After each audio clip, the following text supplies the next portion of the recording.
1857 की क्रांति, भारत की पहली आज़ादी की जंग का सच।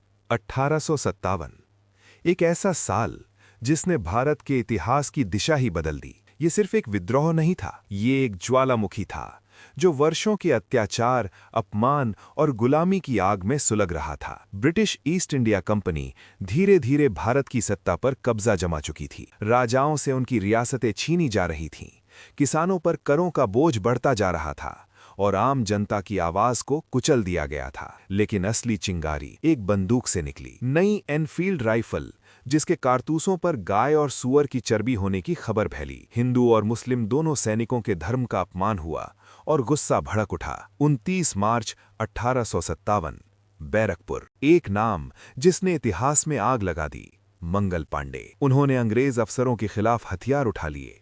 ये एक शुरुआत थी, एक संकेत कि अब डर खत्म हो चुका है। 10 मई 1857, मेरठ। सैकड़ों भारतीय सैनिकों ने बगावत कर दी। उन्होंने जेल तोड़ी, अपने साथियों को छुड़ाया और दिल्ली की ओर कूच किया। दिल्ली, जहां बहादुर शाह जफर को भारत का बादशाह घोषित किया गया। अब यह सिर्फ सैनिकों का विद्रोह नहीं था, ये पूरे देश की लड़ाई बन चुकी थी। कानपुर में नाना साहेब, झांसी में रानी लक्ष्मीबाई और अवध में बेगम हजरत महल। हर तरफ एक ही आवाज गूंज रही थी, आजादी। लेकिन अंग्रेज चुप नहीं बैठे।